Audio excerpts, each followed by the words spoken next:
Lahat tayo may pangarap. Pero paano kung bawat araw may bagong pagsubok? Para sa milyong-milyong Pilipino, ang pangarap ay simple lang. Makaraos, umasenso, at mapagaan ang buhay para sa pamilya. Kahit mahirap, hindi sumusuko ang Pilipino. Gising ng maaga, trabaho buong araw, kapit sa pag-asa. Dahil pagdating sa mga mahal mo sa buhay, maghahanap ka ng paraan. Si Aling Maribel, maagang gumigising para buksan ang kanyang sari-sari store.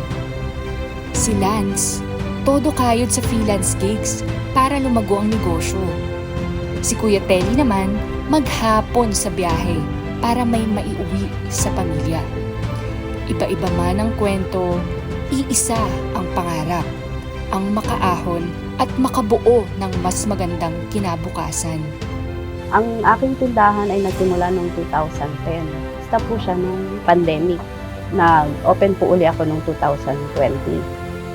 Dahil sa yung kinikita ng mister ko is masyado pong mababa. Nag-umpisa po ako sa halagang 5,000 na puhunan ko. So ang aking pag-freelance ay 7 years and counting na.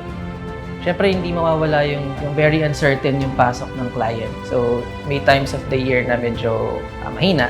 Pero naman time, medyo malakas. Sipagan mo lang, lalaki at lalaki ang kita mo.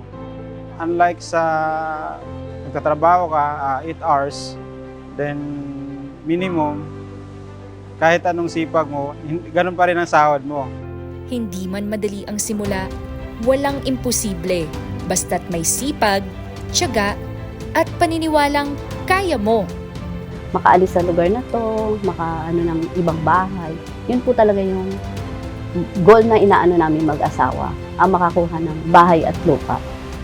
Dreams ko ay makatravel outside the country na hindi ko iniisip yung magiging expenses ko. Magkaya ng kaibigan, family, kahit last minute, prepared ka.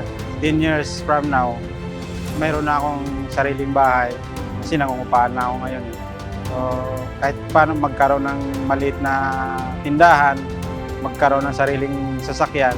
Sa mga sari-sari store owner po na yung iba po kasi ay sumusuko na kasi matuma, laban lang kasi isa po ito sa mga pinaka na pagkukuhanan natin ng mga pwede natin pambili or something na may mga emergency makakuha na tayo sa tindahan. Ang dedikasyon mo, inspirasyon namin. Kaya nararapat lang na may katuwang ka sa pag-abot ng mga pangarap mo. May bangko man po magpapahiram sa akin, ang gusto ko po sana mangyari is mas mababa yung interest nila kaysa dun sa other banking. Mas madaling pag-approve ng mga loans, ng credit cards. Life insurance, credit card, malaking naitutulong yon. Ubaga na ipaparol mo yung pera eh. Para sa kinabukasang pinapangarap mo, para sa negosyo, sa pamilya, o sa bagong simula. With UD, kaya mo!